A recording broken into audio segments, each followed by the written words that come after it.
Hello, this is Damon Albarn and this is Five Magazine.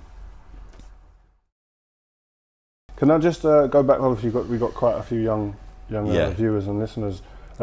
Just give us a little bit of a idea of what you was doing before. Obviously, oh right. Well, okay. I got into music in the middle '80s. So he looks good for this, but yeah. He looks good. So I got signed to EMI Records when in 1989.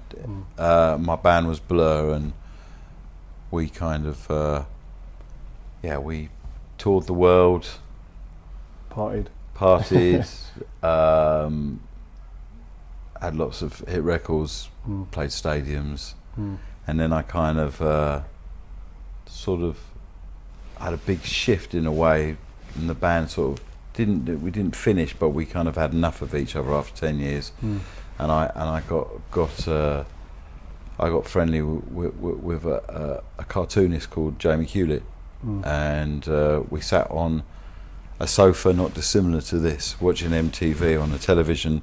In fact, what I bought was like the first flat screen TV that came into Britain. So that was that was like 1998. Oh. No, but it had like you could split the screen into 8 different. You could watch 8 different programs at once. And back then, although that sounds really, it was kind of major stuff. Though. It was major stuff. So we were watching that telly, and we just thought, well, you do cartoons, I do music. Let's merge it. Let's just make a band together, and that was Gorillaz, and that they did quite well around the world, especially in America, which is something I'd never experienced with Blur, because our sound had been a bit too like English for them, but with Gorillaz it was. So are you going to be doing any more with Gorillaz in the maybe. What about Blur? I think you've got something with the Olympics, haven't you? Well, we're kind of helping close the Olympics in Hyde Park. You know, that won't be the last. Honorary sportsman for the evening. That won't be the last, though, will it? It's the last this year. Okay, cool. Yeah. So obviously, I know you're a big, massive football fan. You love Chelsea. Yeah. Who's your favourite player of all time? Chelsea man. All time, Zola. Zola. Yeah, just he's such a nice. He was one of the first footballers I ever met, and he was such a nice guy. He actually, we made a deal which we never kind of followed through, because I had a sort of a rubbish five-a-side team at that time. He used to play really sad little tournaments, pretending I was like, you know. So what type of player was you then? Rubbish, just rubbish. You must have had a little style. No. I've got 2 left feet, so don't worry about that. No, and I said, will you play for my team? And he said, yeah, as long as I could play piano on your next album. And I just thought that was nice, and he was really nice. I just really and I love his spontaneity, you know.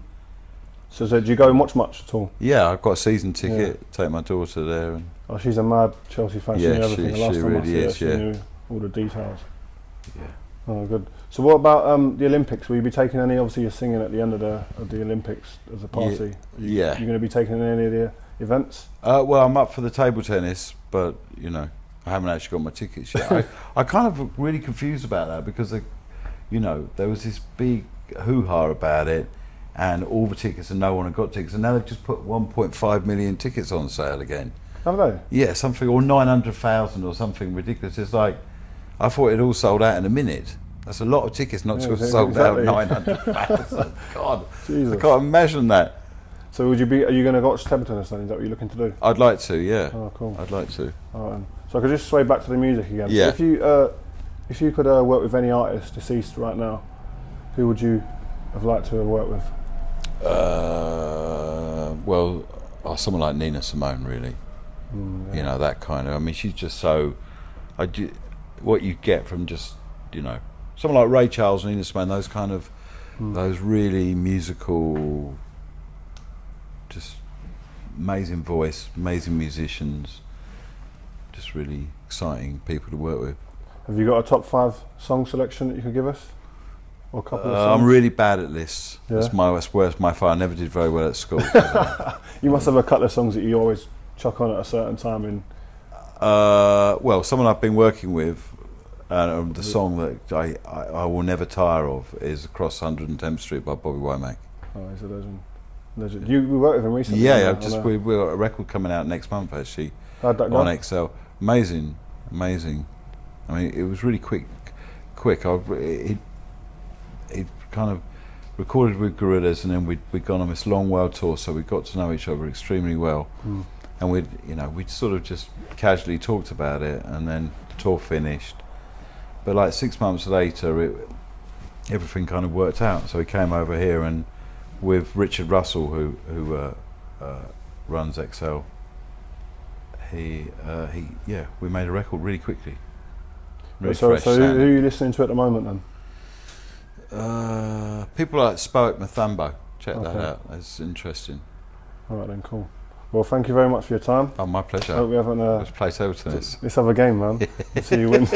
Last time we played, actually, I won. He did win. But we've got another game set up here, so we'll have a good game. Thank you very much for your time, man. Appreciate it. Thank you. Man. Thank you.